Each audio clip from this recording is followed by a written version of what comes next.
No in potem v Singapurju sem pa prišel do ene take države, ki sem se jo pa res hotel ogledati malo bolj od blizu. In sicer tukaj se pa že toliko se nekako znajdu v tujini, da sem pa rekel, zdaj bi pa šel malo bolj na kakšne take nevarne predele. To je tisti del, ko postane pustolovščina, ko se stres spremeni v pustolovščino. Ja, lahko bi tako rekel. No? Tako da takrat, ko sem bil v Maleziji, sem se odločil, da bom prišel v Brunei Darussalam, oziroma po slovensko Brunei. Državo, ki tak noben ne vi nič v njej. In še moji gosti zadaj so mi rekli, tja pa ne ita, ker so pač malo zmešani, pa malo počasni, pa tako. Pa meni pa glih to, sem rekel, pa grem, no, da vidim, kaj je to zdaj. No in z Malezije do Bruneja sem čez 3 meje, zaradi čudne oblike države, prišel v ta sultanat, eno od 2 držav na svetu, ki ni demokratična.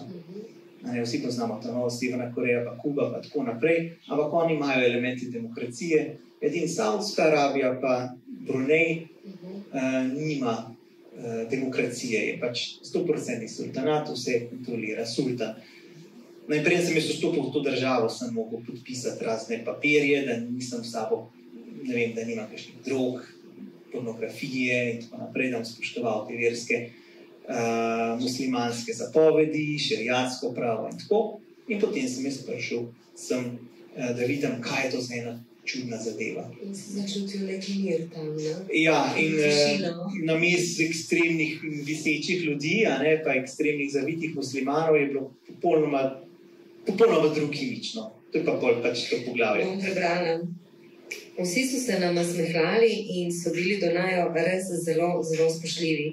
Avtomobili so vse naokrog vozili popolže počasi. Nikamor se ni mudilo. Široke ceste, lepo oblikovane avenije, a prevelike za tako malo število avtomobilov. Praznina, tišina.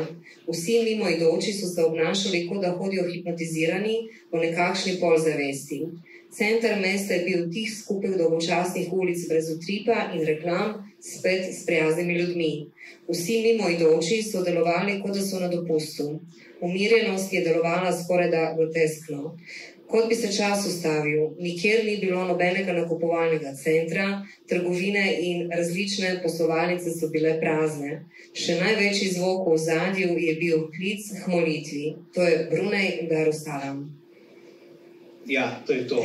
In to je več ali manj vse. Tukaj je en imič, mislim, ena slikca iz Brunei Darussalama, to je njihov center mesta, glavnega mesta, ki se mu reče Para Seri Begawan. In skratka, čist ni nič nobenega nikjer. Ne vem, kako ljudi živijo. Skratka, v 4 hoteli so v celi državi in so mi rekli, da neki delajo, ker je povezavi s plinom.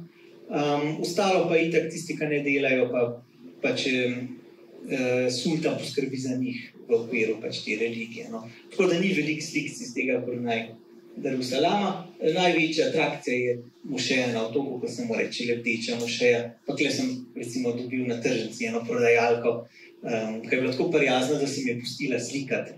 Večinoma v muslimanskih državah ljudje ne marajo, kakšni mislijo, da jim s tem dušo ukradeš, ki jih fotografiraš.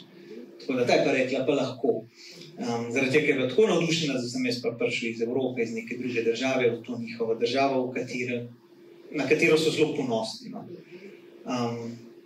Taka zanimiva država. Kako pa zvečer tudi nikjer? Zvečer pa popolnoma čista tišina in nikjer nobenega, čist kot mesto duhov.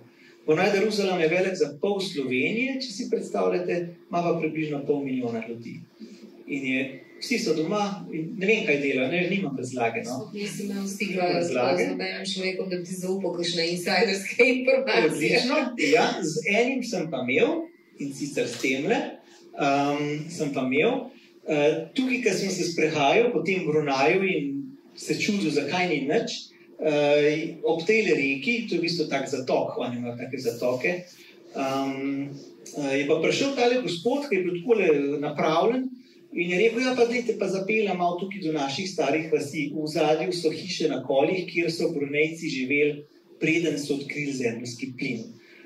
Potem, ko so odkrili zemeljski plin, so blazno bogateli in je sultan odredil, da se vsi morajo preseliti v mesto To je pa pač bilo puščeno propadanju.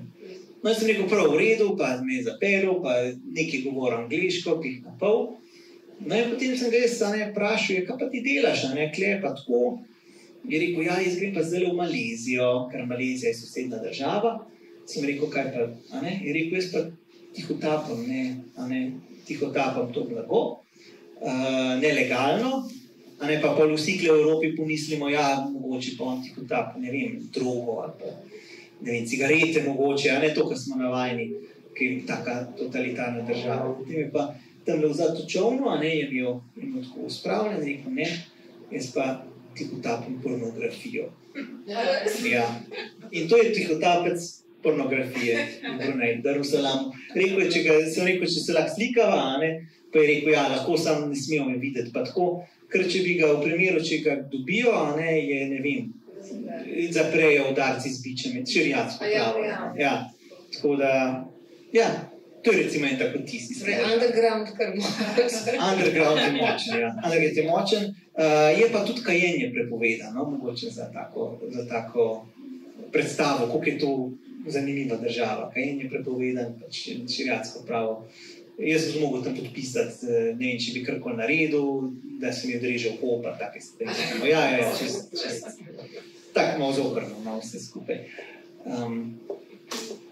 Potem pa iz Brunaja sem pa šel nazaj v Malezijo, ker bomo zelo rad gore.